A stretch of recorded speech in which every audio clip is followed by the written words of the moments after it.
Centre of mass system ਦੇ ਵਿੱਚ ਕੋਈ ਵੀ ਪੁਆਇੰਟ, ਠੀਕ ਹੈ, ਐਵੇਂ ਦਾ ਪੁਆਇੰਟ ਹੋਣਾ ਚਾਹੀਦਾ ਹੈ ਜਿਸ ਦੇ ਉੱਪਰ ਸਿਸਟਮ ਦਾ ਹੋਲ ਮਾਸ ਹੈਗਾ ਆਪਾਂ ਸਪੋਜ਼ ਕਰ ਸਕੀਏ ਵੀ ਕੰਸਨਟ੍ਰੇਟ ਹੈ, ਠੀਕ ਹੈ। ਸਿਸਟਮ ਦੇ ਵਿੱਚ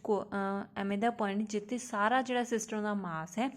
can be suppose to be concentrate, ਉਸ ਪੁਆਇੰਟ ਨੂੰ ਕਹਾਂਗੇ centre of mass of the system. अगर to find centre of mass of a system of particles lying along a straight line, आप फाइंड आउट करिए कोई भी स्ट्रेट लाइन है, ठीक है, दो पार्टिकल्स है, एक का मास है m1, एक का मास है m2, ए ते बी पॉइंट के उपर खड़े है अलोंग एक्स एक्सिस। अगर x1 डिस्टेंस है ओरिजन तो m1 बॉडी का, x2 डिस्टेंस है ओरिजन तो सेकेंड बॉडी का, दैन जिहड़ा सेंटर ऑफ मास है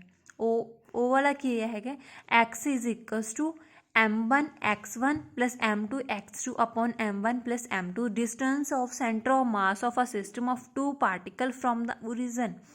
is equal to the mass weighted mean of the their distances from the origin, origin तो कितना ज़्यादा डिस्टेंस हैगा। अगर ए वाला जिहड़ा मास है बिल्कुल सेम है दोनों bodies, then m1 m2 is equals to m इस इक्वेशन के पुट करांगे तो capital x is equals to x1 plus x2 upon 2।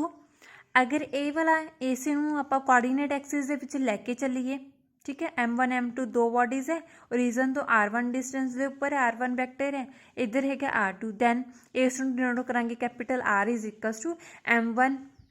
r1 vector plus m2 r2 vector upon m1 plus m2, ठीक है। दैन ये आ जाएगा n पार्टिकल्स के लिए आपां की है n टर्म लिखांगे उस तरह समीशन फॉर्म च लिख सकते हैं, summation i m i x i upon summation m i के उपर लिख सकते हैं। अगर ए वाला प्लेन के विच लाई कर रहे हैं, ठीक है, दैन एक्स ते वाई दो डिस्टेंस कैलकुलेट करांगे, एक्स आ जाएगा capital X is equals to m1 x1 plus m2 x2 upon plus m1 m3 x3 upon m1 m2 plus m3। Similar Y दे लिए आ जाएगा m1 y1 plus m2 y2 plus m3 y3 upon m1 plus m2 plus m3। उस तो next है mathematical deduction to find centre of mass of a system of two particle. Suppose कोई system है जिस दे विच दो पार्टिकल है, एक particle का मास m1 है, सैकेंड पार्टिकल का मास m2 है, पोजीशन वैक्टर है ओरिजन तो लैके कोआर्डीनेट axis they which first they लई r1 है तो सैकेंड दे लई है r2। सपोज जिहड़ा पार्टिकल m1 है वो एक्सपीरियंस कर रहा है force m21 due to particle of mass m2 दे लई, ते पार्टिकल m2 है जिहड़ा एक्सपीरियंस कर रहा है फोर्स अपोजिट ते equal force f1 2 due to particle of mass m1। तो उन्होंने जी इंटरनल फोर्सिज है F21 इज इक्वल्स टू किस माइनस F12 दे, minus F21 plus F12 is equals to है 0 दे। अगर दो पार्टिकल्स की है दे उपर एक्सटर्नल जो फोर्सिज एक्ट कर रही हैं F1 ते F2, ठीक है, तो दोनों पार्टिकल दे एक म्यूचुअली की है फोर्सिज लगा रही है, दैन टोटल फोर्स किस इक्वल आ जाएगी,